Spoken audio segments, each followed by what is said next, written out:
Wow. Well, good morning, friends, and welcome to the First Universalist Church of Rochester, where we are called to nurture the spirit and to serve the community. And happy Father's Day to all of our fathers here in this community, to all of the fathers who have nurtured us. Whoever you are, we welcome you. Wherever you come from, we welcome you. And whomever you love, we welcome you. Wherever you find yourself on life's journey, however easy it is for you to trust or to not trust, we welcome you. We welcome all of you. It is good, it is good, it is good to be together this morning. And thank you, Brock, so much for that reminder of how good it is to be together with that beautiful Gershwin piece at the beginning of this service. My word. If you are here for the first time this morning, we especially welcome you. Thank you so much for making it here. We are so glad that you are here in worship with us today. As we gather this morning, like we do many mornings, we just want to invite you to pop into the chat wherever you find it on your screen and just offer a greeting, offer a hello, a hi, I'm here, a good morning, whatever. It is really good for us to be together and good to see who is here in the room and to hear from you all as you are here. Welcome, welcome, welcome to worship at First Universalist. Our first hymn this morning is hymn number 317, We Are Not Our Own.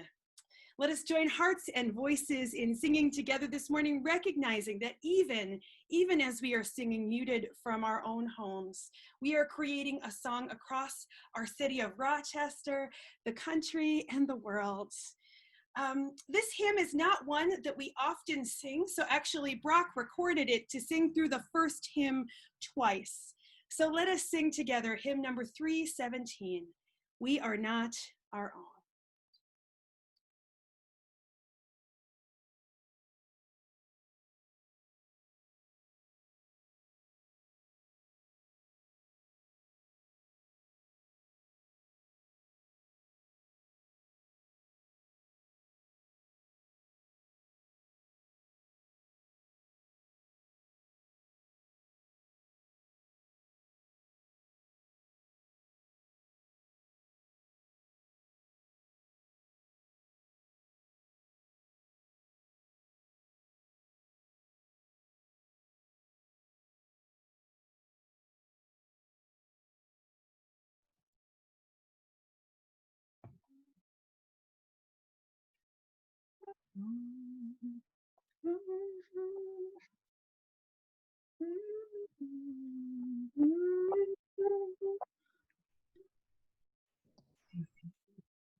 Karen, we are not hearing the audio or seeing the screen. Would you mind resharing that and restarting?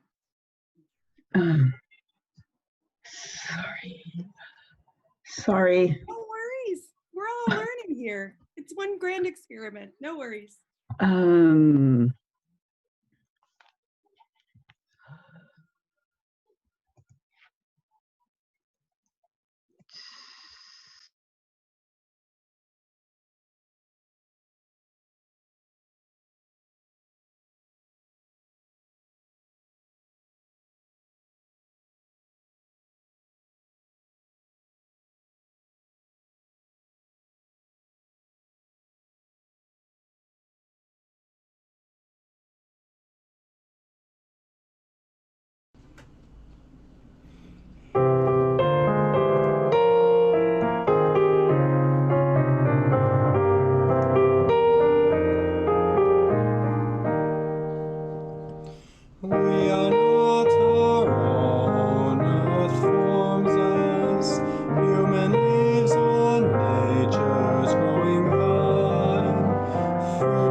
For Nothing is Fixed by James Baldwin. For nothing is fixed forever and forever and forever. It is not fixed. The earth is always shifting. The light is always changing. The sea does not cease to grind down rock. Generations do not cease to be born, and we are responsible to them because we are the only witnesses they have. The sea rises, the light fails, lovers cling to each other, and children cling to us. The moment we cease to hold each other, the moment we break faith with each other, the sea engulfs us and the light goes out. For here at First Universalist, the light is still on. So come, let us worship together.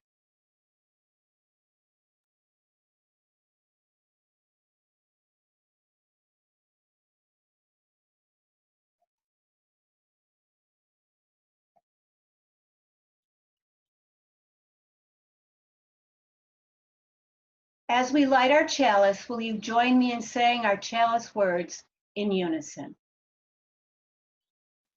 May we be a people of welcome, here to grow in heart and mind and spirit. And may we reach out to serve our community. Please join me in our affirmation of faith, followed by our doxology. Love is the doctrine of this church. The quest for truth is its sacrament, and service is its prayer. To dwell together in peace, to seek knowledge in freedom, to serve humanity in fellowship, to the end that all souls shall grow into harmony with the source and meaning of life. Thus do we covenant with each other and with all.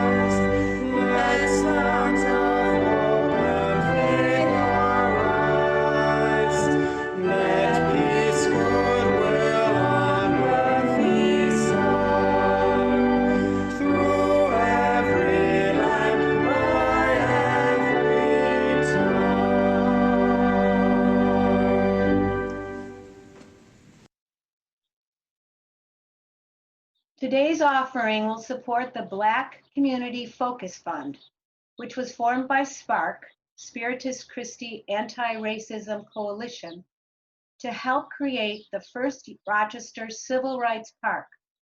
Our own fire group, First Universalist Initiative for Racial Equity, has partnered with SPARC to support the effort to create this Civil Rights Heritage Park at Baden Park that will commemorate the lives of local civil rights activists and will allow the Black community to find its own voice in the telling of its own story. For more information, Google the Black Community Focus Fund. You will learn about the development of this important project that will help to open up and encourage conversation about the important civil rights struggle in Rochester, from Frederick Douglass to the formation of Fight by Reverend Franklin Florence after the Rochester riots, to the current Black Lives Matter movement. Please click the link in the chat or copy and paste it into your browser to give online to First Universalist Church, or feel free to send a check to the church. The offering will now be given and gratefully received.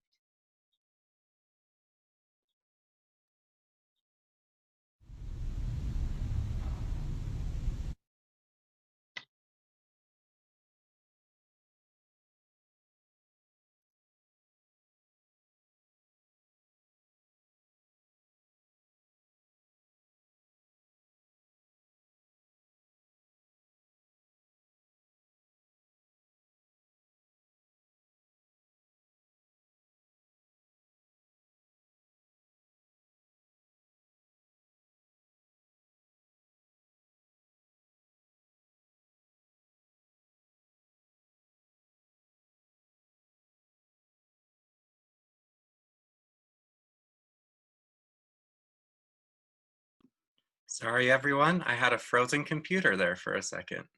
And now here's the offertory music.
Good morning, friends.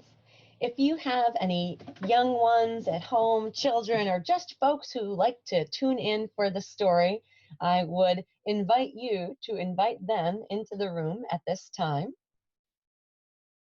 And our story today is The Prince and the Rhinoceros, adapted from an Indian tale of trust and speaking kindly from the Teaching Tolerance Rhinos and Raspberries kit.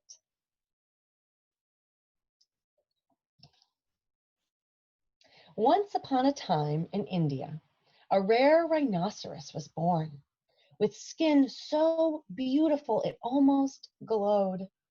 The rhinoceros was given to a noble prince who was very lonely and whose kingdom was poor. The prince was so delighted with the unusual gift that he laughed joyfully. So he named the little calf Great Joy. The prince treated the rhino with great kindness. He fed her rice and fruit and choice tender plants. And he always spoke in a kind and gentle voice. Great Joy grew and was happy. The prince thought Great Joy was quite beautiful. At sunrise, she would be golden. At sunset, she would be a canvas of pink and red and orange, and later the dark blue of evening. Sometimes after a rain, she would reflect everything around her. She seemed almost enchanted. You are wonderful and special to me, the prince whispered softly. Over the years, the two grew to care for each other very much, and each trusted the other. In time, Great Joy grew to an enormous rhino. She was very strong. And one day she thought about her good life with the prince and what she could give him in return. I'm only a rhino, but I can use my strength to help him earn gold for his kingdom. She suggested to the prince that she compete in a contest of strength against the town's strongest bulls. A rich merchant with many fine oxen agreed to the wager. Great Joy would pull 100 loaded wagons, usually towed by his team of 8 oxen. The bet was 1 2,000 gold pieces. That's a lot of gold. The next day, the prince inspected the wagons and harnessed Great Joy to the front. Then he climbed into the driver's seat, and Great Joy waited for a few kind words of encouragement from her trusted friend before starting. Instead, the prince, thinking only of the gold, waved a whip in the air and shouted, "Pull, you big wretch! Move, you worthless rhino!" Great Joy was shocked at her beloved prince's words. Wretch? Worthless? I am no wretch, she thought. I'm not worthless either. She stiffened her huge legs and refused to move an inch. Like, what are you talking about back there? Humiliated, the prince ran home and hid in his royal bed. I'm ruined, he cried. Great Joy was filled with pain and sorrow. She needed to understand what she had done to deserve such cruel insults. After many days and nights without food or sleep, she went to the prince's palace, which had grown shabby due to his impoverished state. Oh, Prince, in all our years together, have I ever done anything to hurt you? No, never. Then why did you say those terrible things to me? Was the thought of the gold worth more than what I can offer? The prince hung his head, and tears ran down his face. The gold distracted me. I forgot the importance of our friendship of all these years. I'm so ashamed. I'm so sorry. Then we will try again, Great Joy said. Go back to the merchant and double your bet. Again, the carts were loaded, and Great Joy was harnessed to the front. The prince climbed up and sang out, "All right, you marvelous marvel, you splendid rhino, my great joy. It's up to you. Only you can do it, my beloved friend." The powerful rhino snorted and pawed at the ground and charged forward. Her sides heaved as she pulled until the last cart crossed the finish line. The townspeople cheered wildly as they covered her with garlands of flowers and strands of tinkling bells. The prince collected his 2,000 pieces of gold and then humbly thanked Great Joy for a job well done. He was so grateful for her help and her love. That very evening, the prince and the rhino walked along the river in the glow of a red sunset. I didn't mean to say such hurtful words to you, the prince whispered. Please, please forgive me. I already have, said Great Joy. And that's how they lived forever after, in friendship, trust, and great joy. Never again did an unkind word pass between them. The end. Thank you for listening.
Thank you so much, Rev Michelle, for that beautiful story, and Brock for your gorgeous playing. So good to see Brock in our sanctuary and to just have a wonderfully inspiring story of trust and forgiveness.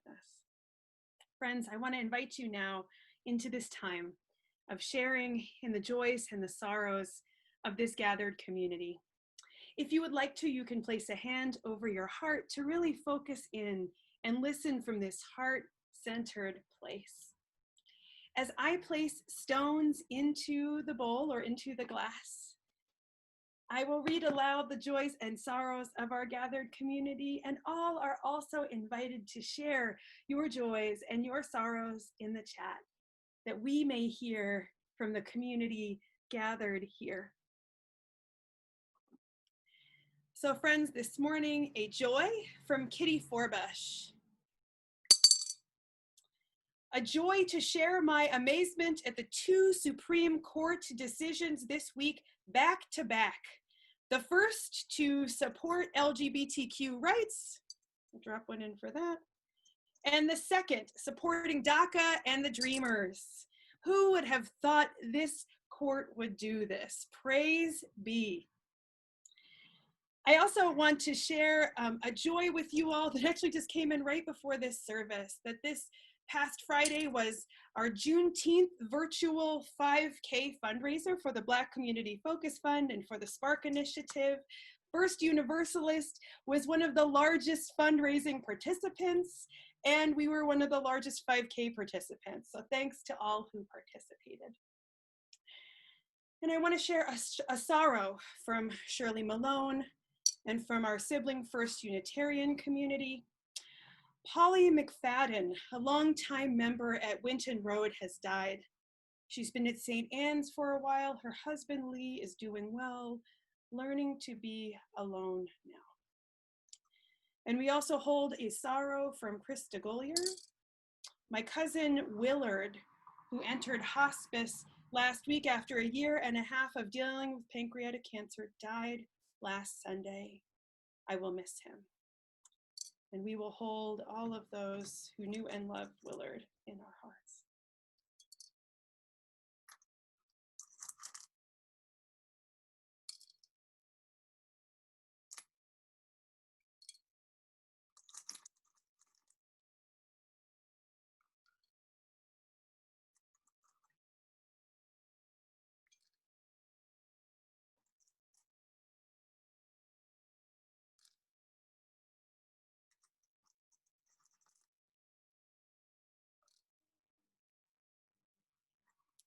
Friends, I will drop one final stone into the glass to represent all of the joys and the sorrows left unspoken in the silent sanctuaries of our hearts.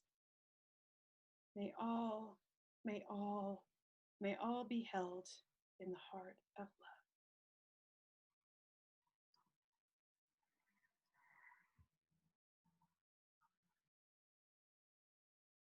So let us just take a deep breath together as we enter into a time of prayer and meditation with one another. Let us relax back into our chairs or onto our couches, or even if we're standing, just to feel the ground firmly beneath us.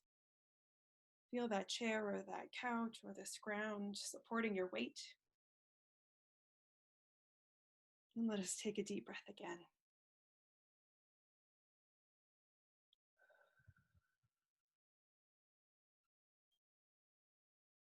Dear ones, so much is going on in our world, in our country right now.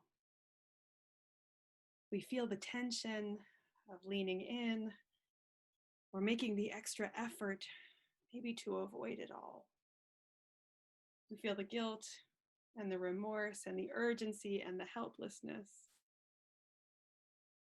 We feel the weight and the already tired and the depth and the indecision of this moment. Let us take a moment to just get honest about where we are.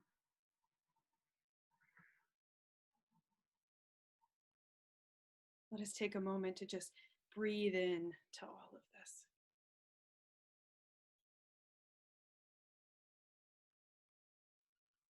Let us take a moment to acknowledge the joys and the challenges of this time.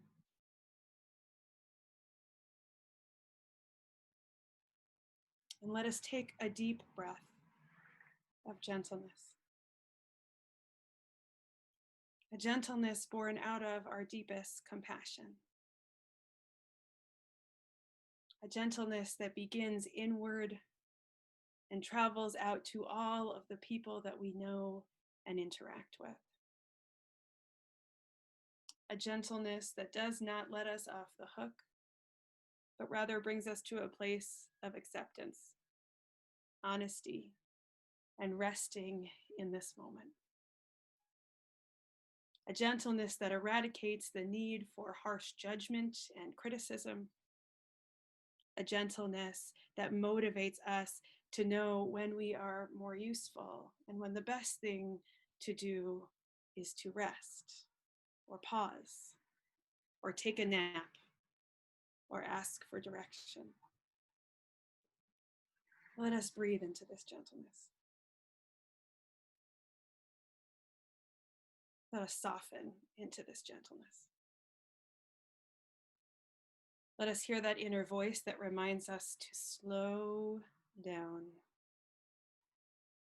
Let us pause on the edge of this morning to remember that we have such a long journey ahead of us.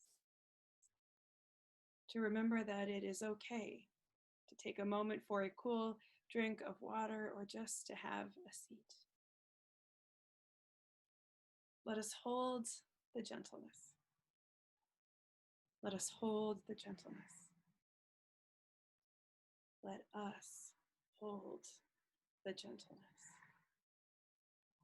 Amen. Blessed be and may it be so. And as we join in imperfect silence together, as we take this intentional pause each week to share moments of silence with one another, let us pause and contemplate where we could use some gentleness in our lives. We are living through a pandemic. We are hoping for so much. We are striving and working hard, and as we do, we in fact need gentleness. Let the gentleness of this shared stillness hold you.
Friends, our hymn of contemplation this morning is hymn number 18, What Wondrous Love.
Our reading this morning is an excerpt from a book called Emergent Strategy by Adrienne Maree Brown. I dream of a movement with such deep trust that we move as a murmuration, the way groups of starlings billow, dive, and spin and dance collectively through the air to avoid predators. And it also seems to pass time in the most beautiful way possible. When fish move in this way, they are shoaling. When bees and other insects move in this way, they are swarming. I love all of the words for this activity. Here's how it works. In a murmuration or shoal or swarm, each creature is tuned into its neighbors, the creatures right around it in the formation. This might be the birds on either side or the 6 fish in each direction. There is a right relationship, a right distance between them. Too close and they crash, too far away and they can't feel the micro adaptations of the other bodies. Each creature is shifting direction, speed, and proximity based on the information of the other creatures' bodies. There is a deep trust in this. To lift because the birds around you are lifting. To live based on your collective real-time adaptations. In this way, thousands of birds or fish or bees can move together, each empowered with basic rules and a vision to live. Imagine our movements cultivating this type of trust and depth with each other, having strategic flocking in our playbooks. Adaptation reduces exhaustion. No one bears the burden alone of figuring out the next move and muscling towards it. There is an efficiency at play. Is something not working? Stop. Change. If something is working, keep doing it, learning and innovating as you go. Therein ends our reading. And this morning, as we enter into our centering music, Kitty Forbush will be singing an anthem for this time, a song by Carrie Newcomer called You Can Do This Hard Thing. This song has been present in our small group ministries, in our midweek meditation, and it has been a guiding beacon for times such as these, especially in these last few months. Kitty, thank you for singing this song this morning.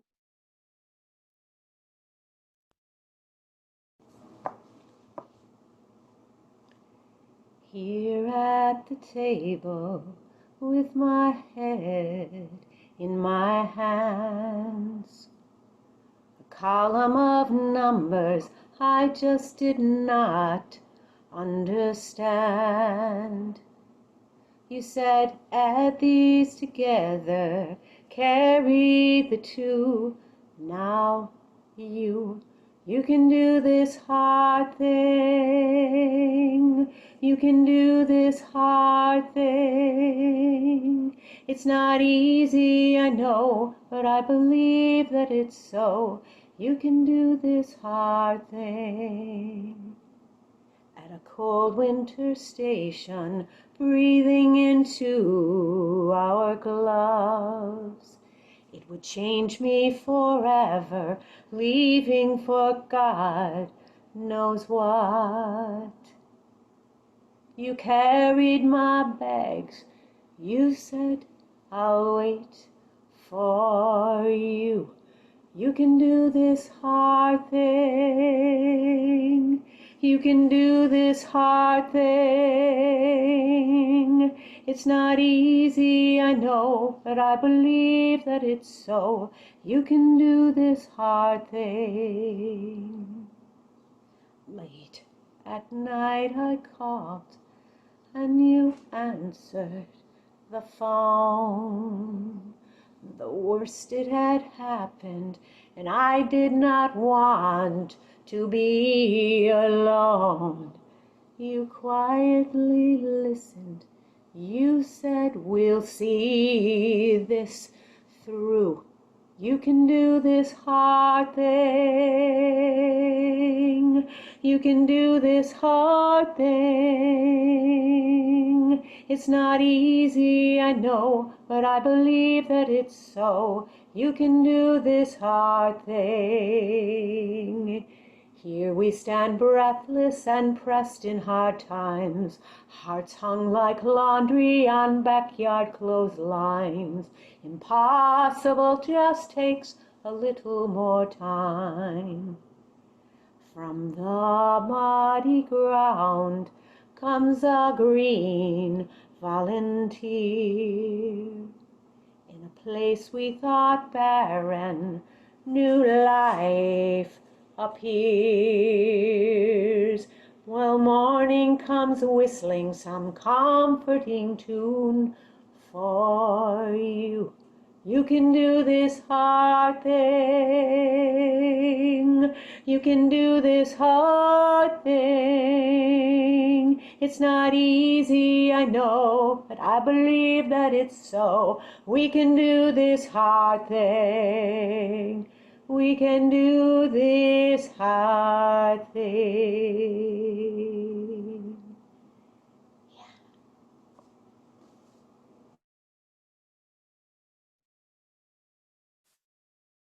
Thank you so much, Kitty. I just love that piece. I love this image of a murmuration or a swarm. It almost reminds me of some of the pictures that we shared during our first hymn today, of people moving together through the streets, people moving in to help outside of our church building when we just see a need. My colleague and one of my friends, Reverend Ashley Horan, preached about this formation, this murmuration, or this swarm, as it relates to our churches, as it relates to our congregations. How when relationships are deep, we can anticipate the moves of those next to us.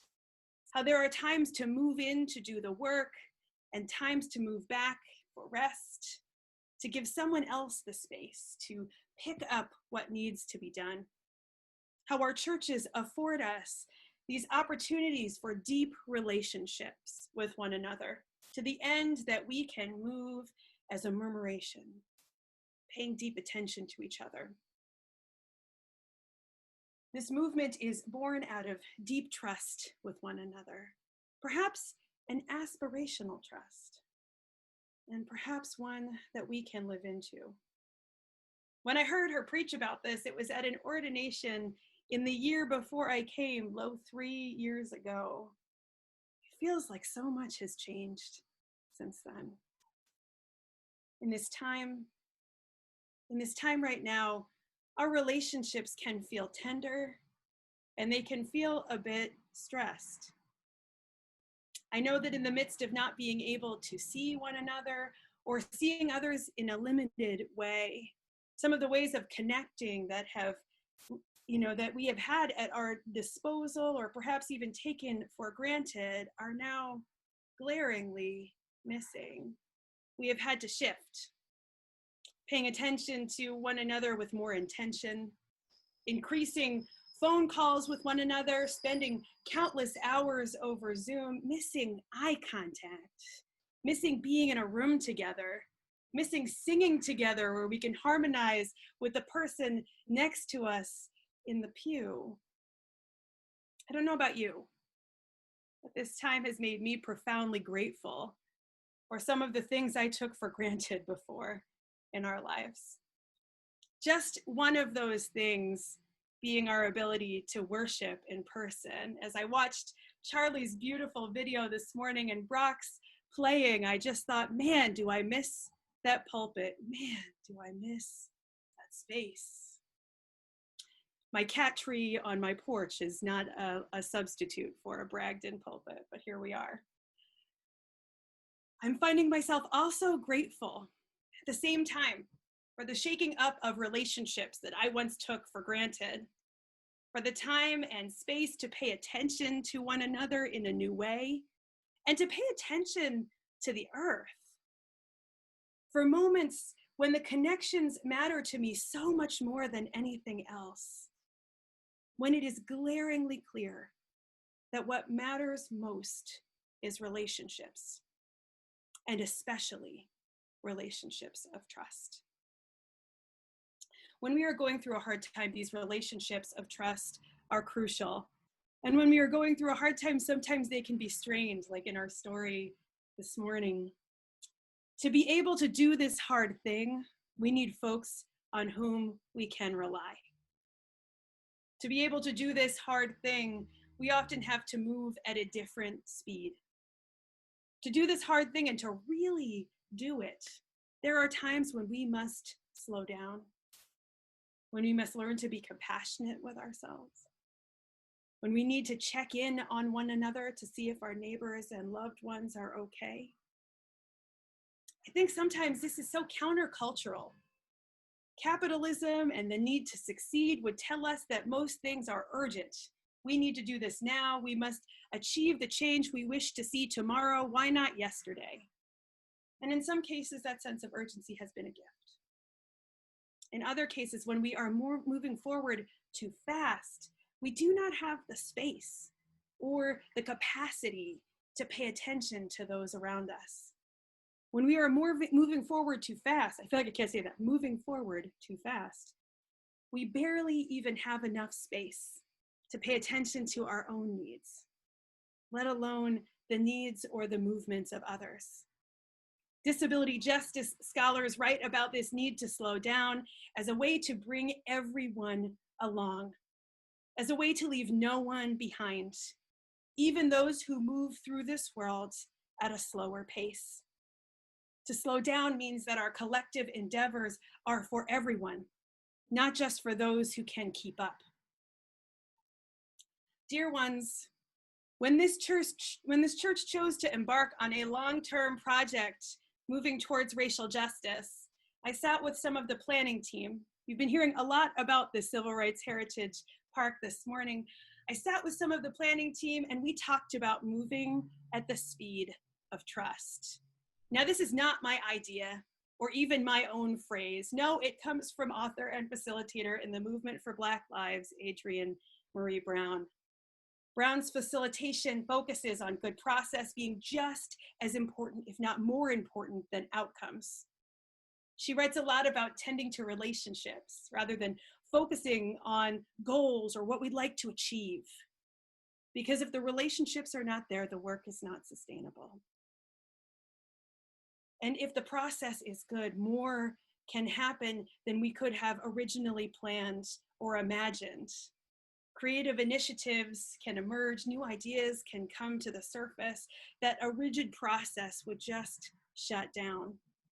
Moving at the speed of trust means making room for folks to honestly share about where they agree and disagree. Moving at the speed of trust means tending to where relationships have felt broken or where people have been betrayed as a part of the work towards racial justice. Moving at the speed of trust acknowledges that some are quicker to trust than others, often informed by experiences of trauma or familial histories or for any number of reasons. It also means tending to ourselves along this journey too, investing in our own healing, making sure we are showing up in ways we can be present rather than in a fight or flight sort of mode. I feel like her work about the depth of relationship fits with this congregation and our investment in the depth of relationships here.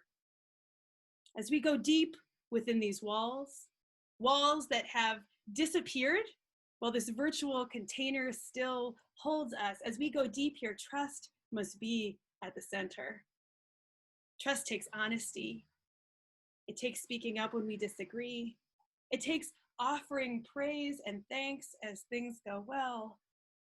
It takes centering the harm folks have experienced and doing our best to repair it. And trust takes opening ourselves to our friends and neighbors in a spirit of vulnerability. It takes communication. And it takes all of us being open to feedback, willing to listen when someone else is sharing their experience with us.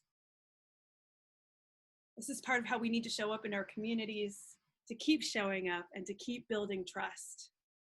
We are not going to see the change we want to see in this world from our various perspectives if we are coming in wanting the quick and easy solutions. We are not going to see the change we want to see in our community if we are showing up somewhere because we need something and we see someone else has it.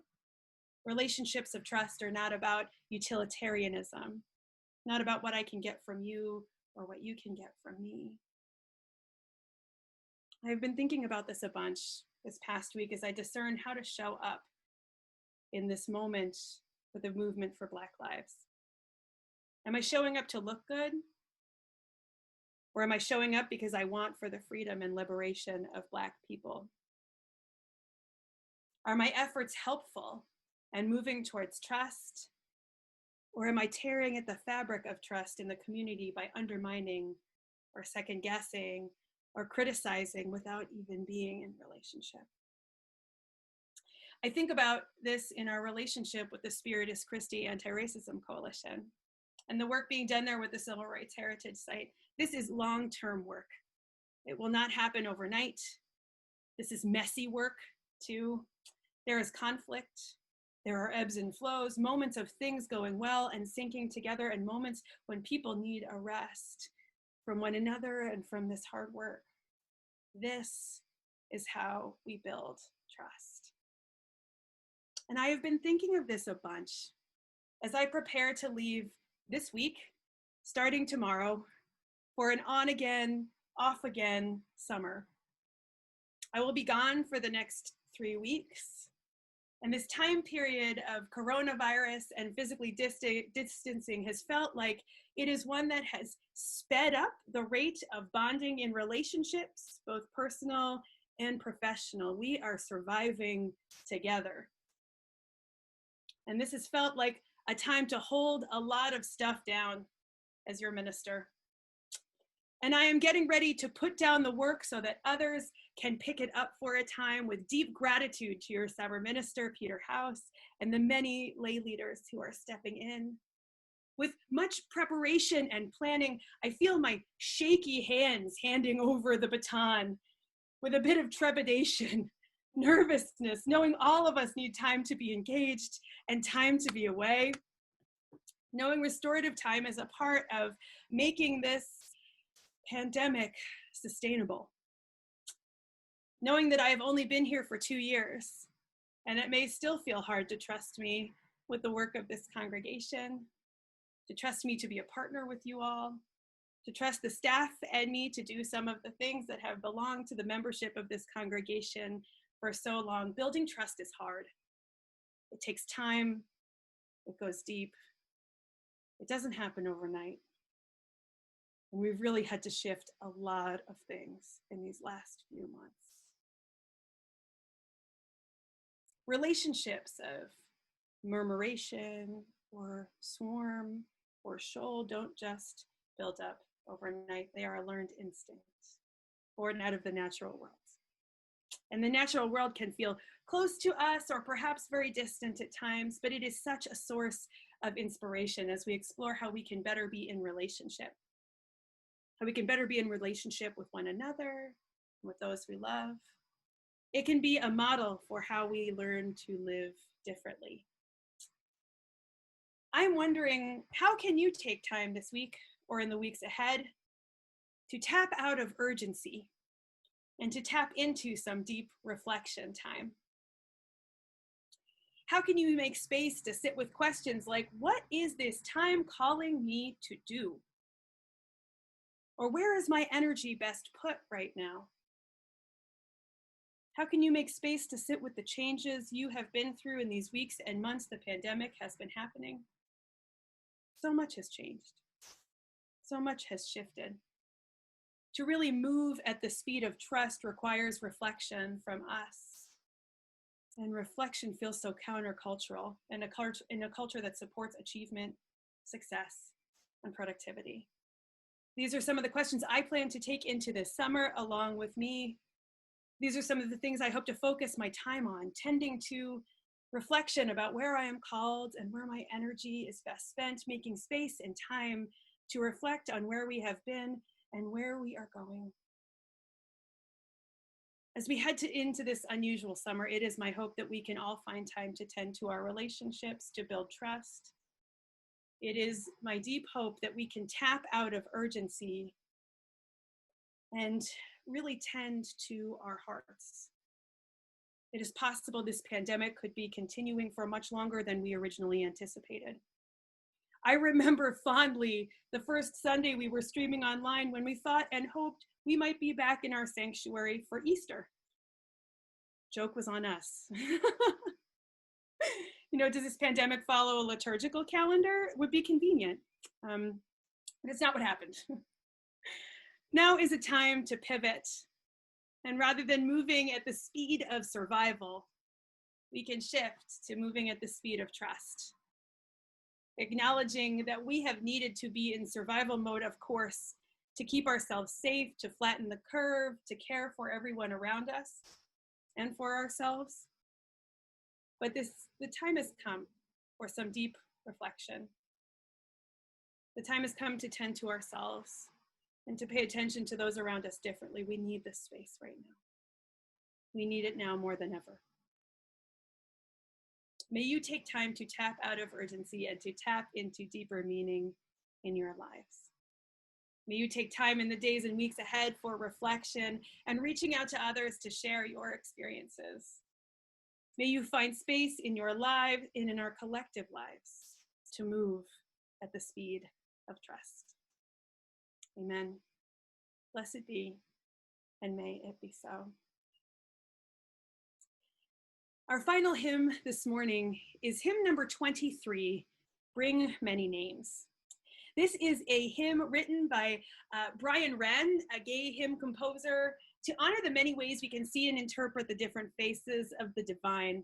I want to honor and hold both, that this song uses binary language, and to hope for a day when we can shift that language so that this song really honors all, And I also just want to honor the intention of Wren's lyric writing to expand our notions of what the divine could be like and to really embrace images of God outside of traditional male Christian language.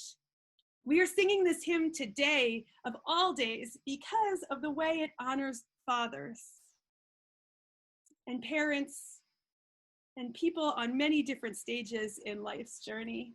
And it just feels especially important to honor this on Father's Day. We'll invite you, of course, again, to remain muted and to sing out joyfully from home, again, creating a collective song from wherever we find ourselves. Hymn 23, Bring Many Names.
As we extinguish our chalice flame this morning, let us read together the words printed in our order of service. And Karen, if you can share that slide, you'll have some words for us to say together. Thank you. Let us say these words together. We extinguish this flame, but we keep its light in our hearts with its message of love and justice, taking it outside these walls to the world we live in until we are together again. And friends, I just want to invite you now into a moment of connecting with one another. Though we cannot see one another, we are still connected in this community. And so I want to just invite you to go into gallery view, to reach your hands out to the person next to you or to the people next to you. And just, if you are also joining us on the phone, to put a hand over your heart and to think of someone that you love in this congregation or someone that you love in your life. Oh, friends, what a time it has been. And I want to just invite you to go forward this morning, moving at the speed of trust, caring for yourself, caring for your neighbor, and just being open to moving perhaps at a different pace, slowing into this moment, taking breaks for rest and reflection. We are in this for the long haul. Go forth this morning knowing that you are loved, being that love to others, and bringing that love wherever you go. Amen. Blessed be, and may it be so. And as we come to a time to close our service, I want to invite you to follow this benediction with the words, I am moving at the speed of trust. Please join us in typing these words into the chat together. And friends, as we head into our postlude today, we have a very special treat planned for you all. Our music director, Brock Chesvold, accompanied by Brian Mummy and the entire UURoc choir, have been working very hard this year on a virtual choir piece. In creating this piece, Brock highlighted that it has been a big experiment with no one knowing what they were doing or getting into, a real time of learning and adapting as we go. And they figured it out, and each singer actually recorded themselves to a track of Brock like playing and conducting at the same time. It's fascinating. So Brock layered and edited the videos and the audio, and then Brian stepped in to design the video. They chose this beautiful piece, this beautiful, beautiful piece from Mark Miller, Draw the Circle Wide, a song truly about moving at the speed of trust and expanding welcome to truly mean all of us. We share this with you this morning with deep gratitude for the way our choir has had to shift, for our music program needing to think creatively, and for the deep work that went into all of this. On behalf of Brock and of Brian, thanks to you all.